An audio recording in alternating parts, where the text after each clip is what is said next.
میری عمر 36 سال ہے۔ میری لو میرج ہوئی تھی۔ ہم کلاس فیلوز تھے اور ایک دوسرے کو 6 سال سے جانتے تھے۔ ہم بہترین دوست تھے۔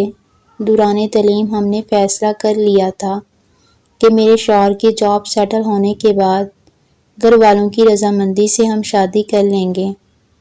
میرے شوہر کی جاب کے بعد ہمارے گھر والے ملے اور ہماری شادی ہو گئی۔ اللہ نے ہمیں ایک بیٹے سے نوازا۔ مجھے کالج کے زمانے سے ہی اندازہ تھا کہ میرے شوہر مزاج کے تیز ہیں، انہیں غصہ جلدی آتا ہے، لیکن ساتھ رہنے پر اندازہ ہوا کہ جب بھی انہیں غصہ آتا ہے ہمارا ہمیشہ جھگڑا ہوتا ہے۔ مجھے ہمیشہ یہ فیل ہوتا تھا کہ وہ مجھے کنٹرول کرنے کی کوشش کرتے ہیں۔ جب بھی جھگڑا زیادہ ہوتا میں اپنے بچے کو لے کر میکے چلی جاتی۔ میرے میکے والے مجھے سہارا دیتے، تسلیاں دیتے کہ اس نے تمہیں کیا لاوار سمجھ رکھا ہے۔ میری بہنیں فون پہ میرے شوہر کو بے نقطہ سناتی۔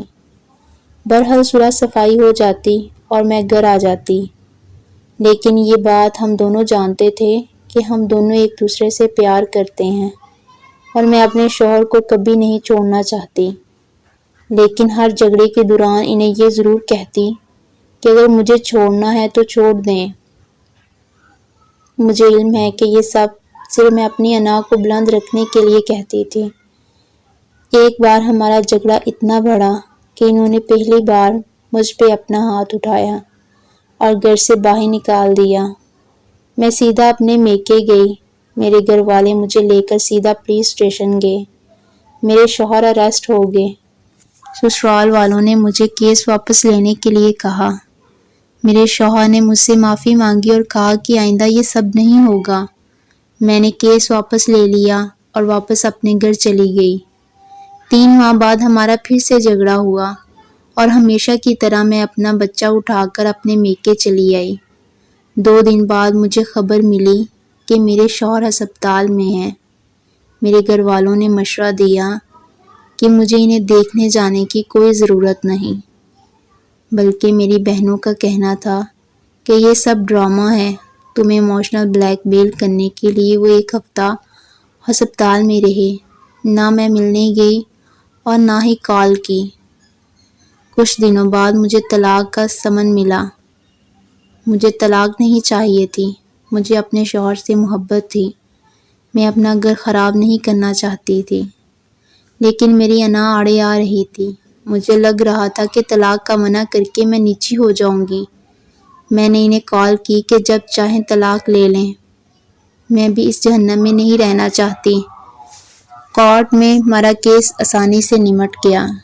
میرے شوہر نے میری ساری ڈیمانڈز، بچے کی کسٹڈی اور خرچہ دینا قبول کر لیا۔ ان کا کہنا تھا کہ وہ میری سب باتیں ماننے کے لیے تیار ہیں، انہیں صرف طلاق چاہیے۔ اس طرح جولائی 2009 میں میری طلاق ہو گئی۔ میرے شوہر نے کچھ عرصے بعد دوسری شادی کر لی۔ ان کے بچے بھی ہو گئے، لیکن میرے بچے سے ملنے اکثر آتے ہیں، اس کی ہر ضرورت کا خیال رکھتے ہیں۔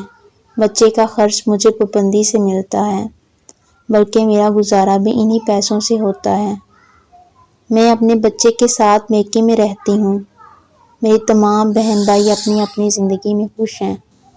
میری وہ بہنیں جو خود کو فون کر کے میرے شوہر کو باتیں سنایا کرتی تھیں، اب وہ مجھے الزام ٹھہراتی ہیں۔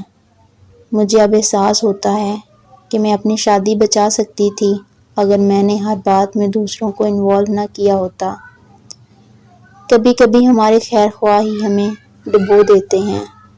میں ابھی بھی یہ نہیں کہہ رہی کہ میرے شوہر یا میری غلطی نہیں تھی، لیکن ہمارا جھگڑے اتنے بڑے نہیں تھے جن کی وجہ سے طلاق لی جاتی۔ یہ میری درخواست ہے سارے کپل سے کہ جہاں تک ہو سکے اپنے معاملات کو خود نمٹائیں۔ آپ کا خود سے بڑھ کر کوئی خیر خواہ نہیں۔